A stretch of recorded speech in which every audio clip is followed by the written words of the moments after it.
अस्सलाम वालेकुम। दिलचस्प कहानियों के लिए चैनल को सब्सक्राइब कीजिए। हुमैरा उठो। अचानक हुमैरा के कानों में एक मर्दाना आवाज़ पड़ी। हुमैरा हड़बड़ा कर उठ बैठी। वो इर्द गिर्द देखने लगी। उसके माँ बाप अपनी अपनी चारपाई पर चादर ओढ़े गहरी नींद के मज़े लूट रहे थे। क्या हुआ? मुझे क्यों गहरी नींद से जगा दिया? हुमैरा ने मुंह बनाते हुए कहा। बस वैसे ही। हुमैरा के कानों में मर्दाना आवाज़ गूंजी। ये तो अच्छी बात नहीं है। हुमैरा ने बदस्तूर मुंह बनाते हुए कहा। मैं अब तुम्हारी बातों की तरफ बिल्कुल भी ध्यान नहीं दूंगी। अरे अरे सुनो तो सही। तेज़ मर्दाना आवाज़ें उसके कानों में पड़ी, लेकिन हुमैरा इतनी देर में चादर ओढ़ चुकी थी। अच्छा सुनो तो सही, तुम्हारी सहेली फरजाना खतरे में है। हुमैरा ने यह सुना तो एकदम उठकर बैठ गई। क्या? उसका अंदाज चिल्लाने वाला था। अरे अरे चिल्लाओ मत, उठो और जल्दी करो। अगर चाहती हो कि गांव में भी शोर न पड़े और तुम्हारी सहेली की इज्जत भी रह जाए तो जल्दी से उठो। कानों में पड़ने वाली उस आवाज़ ने बज़ाहिर हुमैरा को हिदायत दी तो हुमैरा ने चारपाई से अपने दोनों पांव लटकाकर चप्पल पहनी और फिर चारपाई से उठकर बैरूनी दरवाजे की तरफ बढ़ने लगी तो वही गैबी मर्दाना आवाज़ फिर से उसके कानों में पड़ी। कोई हथियार नहीं लोगी? वो रुकी। क्या लूं? हुमैरा ने इर्द गिर्द निगाहें दौड़ाते हुए कहा। मर्दाना आवाज़ के मालिक का वजूद कहीं भी नज़र नहीं आ रहा था। कुछ भी ले लो जिससे तुम अपना दिफा कर सको, गैबी आवाज़ ने कहा तो हुमैरा असबात में सर हिलाते हुए अंदरूनी कमरों की तरफ बढ़ी। थोड़ी देर बाद उसकी वापसी हुई तो उसके हाथों में एक तेज़धार कुल्हाड़ी थी। बहुत खूब। गैबी आवाज़ में इस मर्तबा मुस्कुराहट शामिल थी। चलो अब घर से बाहर निकलो। बैरूनी दरवाजे के करीब पहुंचने पर हुमैरा ने आहिस्तगी से पहले दरवाजे की कुंडी गिराई और उसी आहिस्तगी से दरवाज़ा खोलने के बाद बाहर निकल आई। उसने आहिस्ता से दरवाज़ा ढाल दिया। अब? हुमैरा ने इर्द गिर्द निगाहें दौड़ाते हुए कहा। अब सीधी चलती रहो, गैबी आवाज़ ने कहा तो वो असबात में सर हिलाते हुए चल पड़ी। वो गैबी आवाज़ की पैरवी में चलती रही। कभी वो दाएं मुड़ी तो कभी वो बाएं। फिर वो गली में पहुंची तो उसने एक हैरानकुन मंजर देखा। सामने एक नकाबपोश आदमी उसकी सहेली फरजाना को कंधे पर लादे चल रहा था। फरजाना बेहोश थी। उसके हाथ नीचे की तरफ झूल रहे थे। अब मेरी बात गौर से सुनो। उस जवान को सिर्फ डराना है, मारना नहीं, गैबी आवाज़ ने कहा तो हुमैरा असबात में सर हिलाते हुए तेज़ी से उस शख्स की तरफ भागी। ए हरामजादे, मेरी सहेली को छोड़, नहीं तो तेरा कीमा बना दूंगी। हुमैरा चीखते हुए कुल्हाड़ी हवा में लहराती हुई बोली। इस अचानक आफत पर वो नौजवान बौखला गया। उसने कंधे पर मौजूद फरजाना को ज़मीन पर फेंका और तेज़ी से एक गली का रास्ता पकड़ लिया। रुक हरामजादे, मैं तुझे जिंदा नहीं छोड़ूंगी। हुमैरा ने कुल्हाड़ी दोबारा हवा में लहराई और उस नौजवान के पीछे भागी। छोड़ो उसे अब वो डर चुका है, गैबी आवाज़ ने कहा। नहीं, मैं इसे जिंदा नहीं छोड़ूंगी। हुमैरा ने गुस्से से कहा। चलो ठीक है, फिर जाओ उसके पीछे। अगली गली में उसके 2-3 दोस्त खड़े हैं। हवस के मारे वो चारों तुम्हारी सहेली को छोड़कर तुम्हें उठाकर ले जाएंगे, गैबी आवाज़ ने गुस्से से कहा तो हुमैरा के भागते कदम एकदम रुक गए। जाओ अब, रुक क्यों गई? बनो उनकी हवस का निशाना। गैबी आवाज़ के लहजे में इस मर्तबा भी गुस्सा शामिल था। वो वापस तो नहीं आएंगे? हुमैरा ने घबराते हुए पूछा तो हुमैरा के कानों में एक ज़ोरदार कहकहे की आवाज़ गूंजी। अभी थोड़ी देर पहले तो बड़ी शेरनी बन रही थी और अब भीगी बिल्ली बन गई हो। गैबी आवाज़ ने उसका मजाक उड़ाया। बताओ भी अब क्या करूं? हुमैरा ने गुस्से से मुंह बनाया। अब डरने की बात नहीं, वो चारों घबरा कर जा चुके हैं। तुम अपनी सहेली को देखो, इसे घर पहुंचाओ। हुमैरा ने इत्मीनान की एक गहरी सांस खींची और अपनी सहेली फरजाना की तरफ बढ़ी। अकीला, जल्दी से नाश्ता ले आओ, मुझे ज़मीनों पर भी जाना है। अकीला का शौहर नवाज उर्फ राजा कमरे के अंदर से चिल्लाया। आई बाबा। अकीला ने लस्सी का गिलास भरा और नाश्ते की ट्रे उठाकर कमरे में ले आई। तुमसे तो 1 मिनट का भी सब्र नहीं होता। अकीला ने नाश्ते की ट्रे चारपाई पर रखते हुए कहा। अकीला, तू अच्छी तरह जानती है चौधरी हशमत बड़ा बदमिजाज इंसान है, देर से आने पर गुस्सा करता है। नवाज ने मुस्कुराते हुए कहा। चलो ठीक है, फिर जल्दी खाना खा लो। जवाबन अकीला मुस्कुराई तो नवाज भी मुस्कुराते हुए नाश्ते में मसरूफ़ हो गया। तो कुछ दिनों के लिए अब्बा के घर हो आ। नवाज ने रोटी का निवाला मुंह में डालते हुए कहा, मैं चली गई तो घर का कामकाज और हांडी रोटी कौन करेगा? अकीला ने सवालिया निगाहों से नवाज की तरफ देखा। मेरी फिक्र न कर, वैसे भी मैं घर में कौन सा रहता हूँ। सुबह सवेरे चला जाता हूँ और शाम अंधेरे वापस आता हूँ। नवाज ने ज़मीन पर पड़ा लस्सी का गिलास उठाते हुए कहा, फिक्र क्यों ना करूँ, ये तुम्हारी मेहरबानी है कि मुझ जैसी सूखती फसल को घर में रखा हुआ है। अगर कोई और होता तो बहुत पहले मुझे छोड़ चुका होता। अकीला ने दुखी दिल के साथ कहा, तुम दिल छोटा ना करो, ये तो रब के काम है और शादी औलाद के लिए थोड़ी की जाती है। एक दूजे का प्यार भी काफ़ी होता है, नवाज ने कहा और लस्सी का गिलास मुंह से लगा लिया। फिर नवाज ने खाली गिलास ज़मीन पर रखा और एक ज़ोरदार डकार ली। अच्छा, मैं चलता हूँ। और साथ ही नवाज खड़ा हुआ। मेरी बात तो सुनो, अकीला ने भर्राई हुई आवाज़ में नवाज को मुखातिब किया। नवाज दोबारा चारपाई पर बैठ गया। बोल, नवाज ने पूछा। यही कि आपा ईश्वर अपना छोटा बेटा अनवर हमें दे दे। अगर तुम कहो तो मैं उनसे बात करूं, अकीला ने कहा। तू पागल तो नहीं हो गई? वो कभी नहीं देगी अपना बच्चा, और अगर उसने दे भी दिया तो रहेगा तो उसका ही बच्चा ना। और तुमसे बच्चे के लिए कहता कौन है? नवाज को यकदम गुस्सा आ गया। तब अकीला ने रोना शुरू कर दिया। नवाज गुस्से से उसकी तरफ देखने लगा। फिर उसने प्यार से अकीला को समझाते हुए कहा, देखो अकीला, इस मसले में ज़्यादा परेशान तो मुझे होना चाहिए, लेकिन मैं तो कभी इस बारे में सोचता भी नहीं। घर में अकेली होती हूँ, इसलिए सोचती रहती हूँ। मैं आज शाम को तुम्हें अब्बा के घर छोड़ाऊँगा। मैंने नहीं जाना वहाँ अम्मा मुझे ताने देती रहती है। अकीला ने नफ़ी में सर हिलाया। चलो ठीक है, फिर अपनी छोटी बहन नसरीन को बुलवा लो, नवाज ने मशवरा दिया। ठीक है, किसी के हाथ पैगाम भिजवा दूंगी। अकीला ने इस बात में सर हिलाया।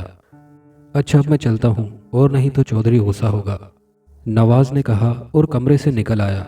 उसने एक तरफ खूंटी पर लटका अपना रुमाल उतारा और उसे कंधे पर डाल लिया। अकीला ने चारपाई से बर्तन उठाए और उन्हें धोने के बाद अलमारी में रख दिया। घर में झाड़ू देने के बाद वो कुछ देर चारपाई पर लेट गई। अकीला और नवाज की शादी को 4 साल हो गए थे। वो दोनों अपनी ज़िंदगी में बहुत खुश थे, लेकिन फिर औलाद की कमी ने उन्हें आहिस्ता आहिस्ता अपनी तरफ मुतवज्जे किया। अकीला परेशान सी रहने लगी। गांव की लेडी डॉक्टर को भी दिखाया, लेकिन अभी उसकी गोद हरी नहीं हो सकती थी। गुजरता वक्त जब 3 का हिंसा भी पार कर गया तो अकीला की औलाद की ख्वाहिश ने उसे मज़ीद परेशानियों में मुब्तला कर दिया। वो समझ गई कि औलाद उनके मुकद्दर में नहीं है। नवाज ने उसे इस बात का एहसास कभी नहीं होने दिया था। वो इन सोचों के घेरों से बाहर आई तो दोपहर का वक्त हो चुका था। सूरज आग बरसा रहा था। वो उठकर बैठी। उसने अपने बाल दुरुस्त करके पीछे की तरफ बांधे और फिर वो चूल्हे के करीब बैठी। वो मिट्टी के तेल का चूल्हा था। अकीला ने तेल चेक करने के बाद माचिस की तीली जलाई और चूल्हे में डाली तो एकदम पीछे हटी। अगर अकीला बर वक्त अपना चेहरा पीछे ना करती तो आग का वो बड़ा सा शोला आसमान की तरफ लपका था। उसने अकीला का चेहरा निगल लेना था। अकीला ने अपने धड़कते दिल पर हाथ रखा हुआ था और हैरत से चूल्हे की तरफ देख रही थी। चौधरी रहमत अली औरतों का रसिया था। वो चौधरी रहमत का अकलौता बेटा था। चौधरी रहमत भी जवानी में औरतों का खूब रसिया था। कोई भी औरत उसकी नज़रों में आती तो फिर रात को वो चौधरी रहमत के बिस्तर का हिस्सा ज़रूर बनती। बुढ़ापे में भी वो अपनी हरकतों से बाज ना आता। अगर उस पर फालिज हमला ना करता, फालिज की हालत में भी उसका गुरूर कम नहीं हुआ था। दानाओं का कौल है कि जमींदार वडेरे लोग मरते मर जाएंगे, लेकिन अपनी अकड़, अना और गुरूर नहीं छोड़ते। चौधरी रहमत तो अपने नाम के मायनों पर भी पूरा नहीं उतरता था। वो पूरे गांव के लिए रहमत की बजाय जहमत बना हुआ था। और वैसे भी पूरी ज़िंदगी का तजर्बा है, रहमत करने वाली ज़ात सिर्फ अल्लाह ताला की है। वही ज़ात है जो अपने बंदे का हर तरीके और हर तरह से ख्याल रखती है। एक शादी की तकरीब थी जिसमें चौधरी हशमत गया हुआ था। वो एक बड़ी कुर्सी पर बैठा हुआ था और साथ वाली कुर्सी पर उसका मुंशी अली महर बैठा हुआ था, जो कि उसका खास आदमी था। सामने लड़कियां ढोलक की थाप पर नाच रही थीं। थोड़ी देर बाद एक खूबसूरत लड़की हाथ में ट्रे लिए चौधरी हशमत के करीब आई।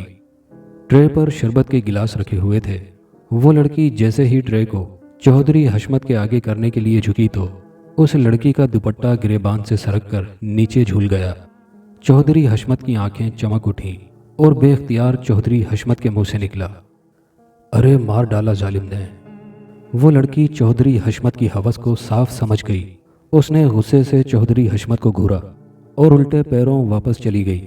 علی مہر نے شربت پکڑنے کے لیے جو ہاتھ اٹھایا تھا وہ خالی کا خالی رہ گیا تھا۔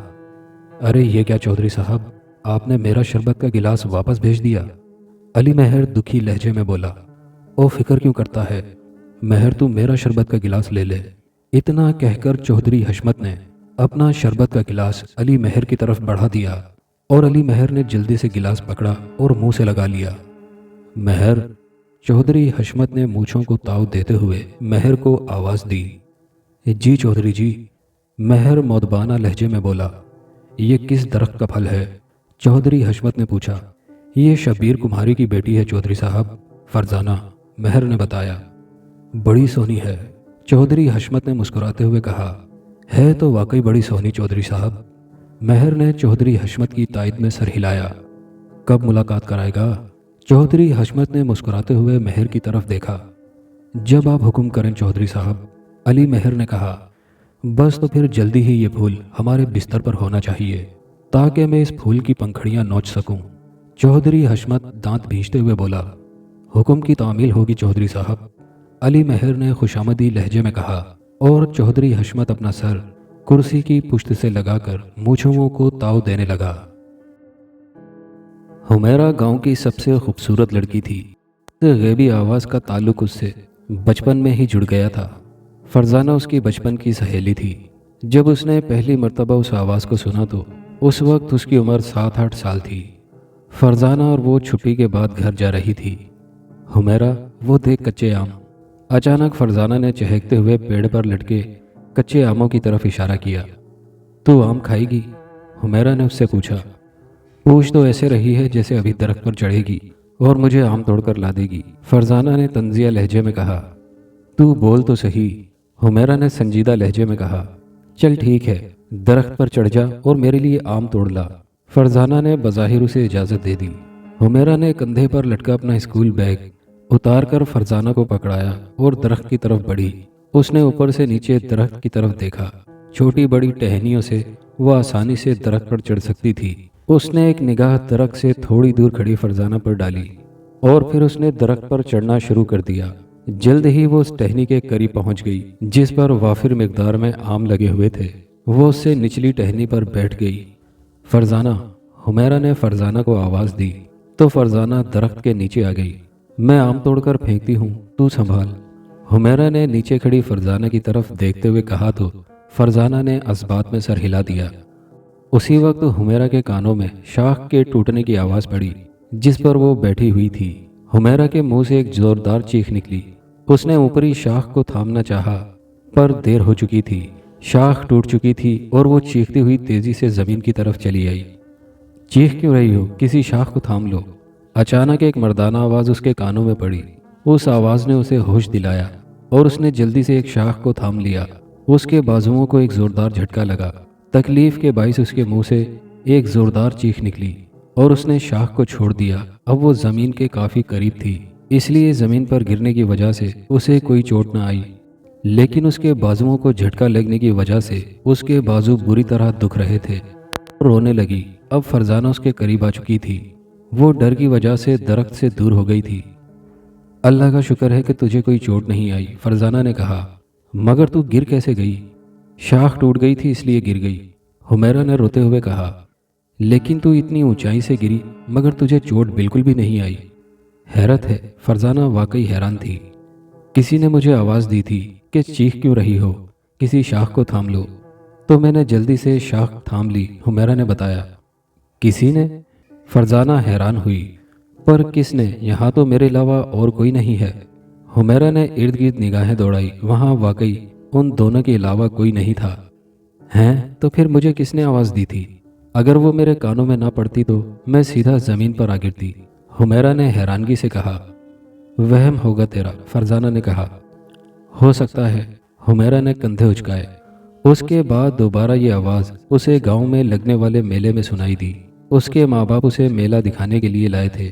وہ تینوں ایک طرف بیٹھے گرما گرم جلیبیاں کھا رہے تھے۔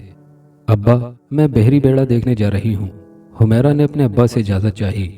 ठीक है बेटा, पर ज़्यादा दूर ना जाना।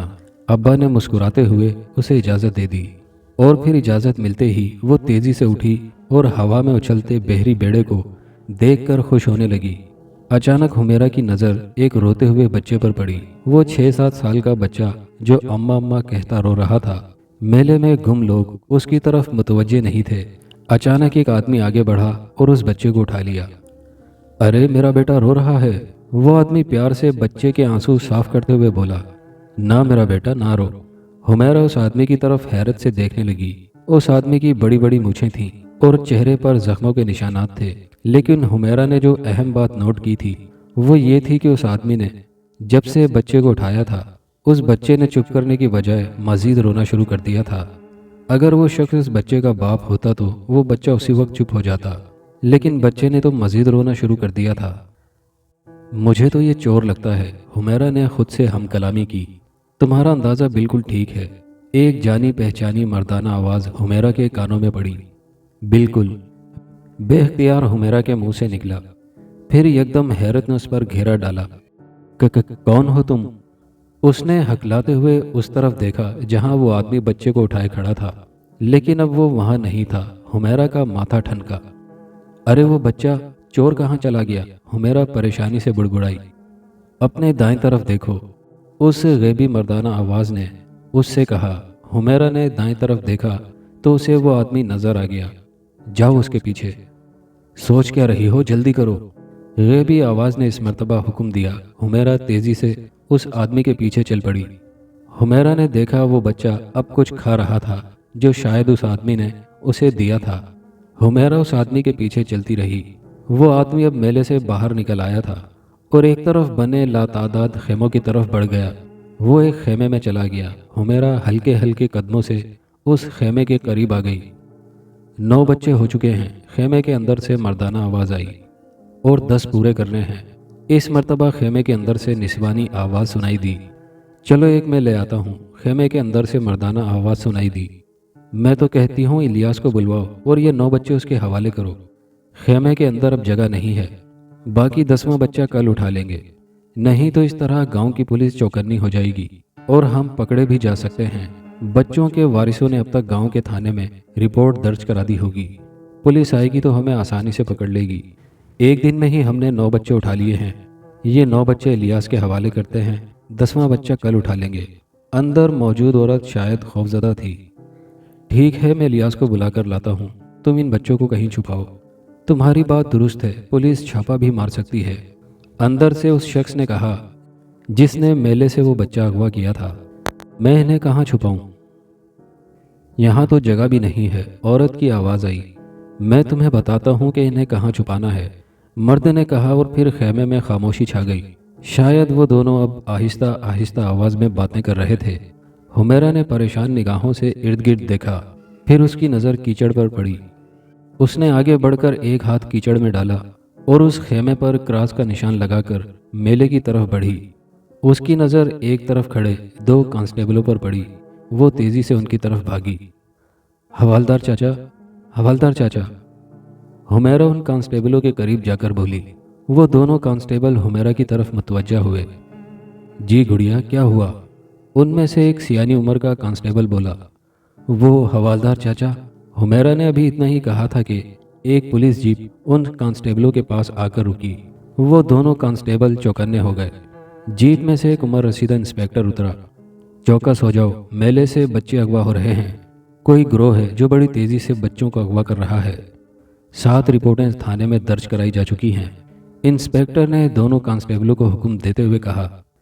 7 नहीं पुलिस चाचू, उन्होंने 9 बच्चे अगवा कर लिए हैं और 10 करने हैं, यानी एक बच्चा उन्होंने और अगवा करना है। हुमैरा ने बताया तो इंस्पेक्टर तेज़ी से हुमैरा की तरफ बढ़ा। किन लोगों ने अगवा किए हैं वो बच्चे बेटी? इंस्पेक्टर ने पूछा। वो पुलिस चाचू, उस तरफ खेमे लगे हुए हैं ना, उस तरफ। हुमैरा ने हाथ के इशारे से बताया। हमें वो खेमा दिखाओगे बेटी? इंस्पेक्टर बदस्तूर धीमे लहजे में बोला। जी हाँ, मैं इसीलिए तो इस तरफ आई थी, हुमैरा ने मासूमियत से कहा। चलो फिर, इंस्पेक्टर उठते हुए बोला। साथ ही उसने हुमैरा को भी उठा लिया। इंस्पेक्टर की जीप में भी 2 कांस्टेबल बैठे हुए थे। वो भी जीप से नीचे उतर आए थे। وہ پولیس پارٹی حمیرہ کی رہنمائی میں چلنے لگی۔ میلے میں موجود لوگ اب اس طرف متوجہ ہونا شروع ہو گئے تھے۔ خیموں کے جھرمٹ میں پہنچنے کے بعد حمیرہ متلاشی نگاہوں سے اپنا مطلوبہ خیمہ ڈھونڈنے لگی، اور پھر وہ چہکی، وہ رہا پولیس چاچو۔ پولیس پارٹی اس خیمے کی طرف بڑھی۔ خیمے کے قریب پہنچنے پر وہی آدمی خیمے سے باہر نکلا جس نے بچہ اغوا کیا تھا۔ پولیس پارٹی کو دیکھ کر اس کا رنگ اڑ گیا۔ جی مائی باپ، وہ آدمی ہکلاتے ہوئے بولا۔ اغوا کیے گئے بچے کہاں ہیں؟ انسپکٹر نے سخت لہجے میں پوچھا۔ کون سے بچے؟ مائی باپ، وہ آدمی ایک مرتبہ پھر ہکلایا۔ وہی بچے جو تم نے میلے سے اغوا کیے ہیں۔ اس مرتبہ حمیرہ بولی، میں نے تو کوئی بچے اغوا نہیں کیے مائی باپ، میں تو ماڑا بندہ ہوں۔ اس آدمی نے ہاتھ جوڑتے ہوئے کہا تو انسپکٹر نے اسے گریبان سے پکڑا اور دھکیلتے ہوئے خیمے میں لے گیا۔ خیمے کے اندر ایک عورت زمین پر بیٹھی ہوئی تھی جو پولیس کو دیکھ کر یکدم کھڑی ہو گئی۔ اس خیمے کے اندر ایک بڑا ٹرنک اور 2 چارپائیاں پڑی ہوئی تھی۔ اس کے علاوہ کچھ نہیں تھا۔ ایک چارپائی پر بستر، کپڑے اور رضائیاں پڑی ہوئی تھی۔ یہ دیکھیں مائی باپ، اگر یہاں کوئی بچہ ہوتا تو نظر آتا، اس آدمی نے رونی صورت بناتے ہوئے کہا۔ بیٹی، آپ نے تو کہا تھا یہاں 9 بچے ہیں، لیکن یہاں تو ایک بھی نظر نہیں آ رہا۔ انسپکٹر نے حمیرہ سے پوچھا تو حمیرہ پریشان نگاہوں سے ارد گرد دیکھنے لگی۔ کانسٹیبلوں کو حمیرہ پر غصہ آ رہا تھا۔ پولیس چاچو، آپ نے ایک بات پر غور نہیں کیا؟ حمیرہ نے سوالیہ نگاہوں سے انسپکٹر کی طرف دیکھا۔ وہ کیا بیٹی؟ انسپکٹر نے پوچھا۔ اس جگہ 2 چارپائیاں اور ایک بڑا ٹرنک ہے، حمیرہ کہتے ہوئے رکی۔ انسپکٹر حمیرہ کے اس ڈرامائی انداز پر حیران ہوا اور مسکرایا بھی۔ بالکل بیٹی، انسپکٹر نے مسکراتے ہوئے کہا۔ پولیس چاچو، چارپائیاں انسان کے لیٹنے یا سونے کے لیے ہوتی ہیں، جبکہ ٹرنک کپڑے، رضائیوں اور بستروں کے لیے ہوتے ہیں۔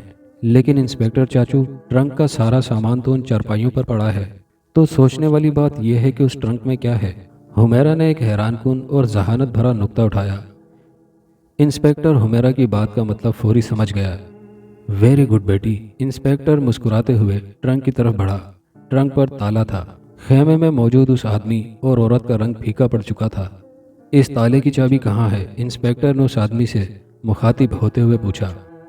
وہ مائی باپ، اس میں صرف ہمارے کپڑے ہیں، وہ آدمی ہکلاتے ہوئے بولا تو ایک زوردار تھپڑ انسپکٹر نے اس کے گال پر دے مارا۔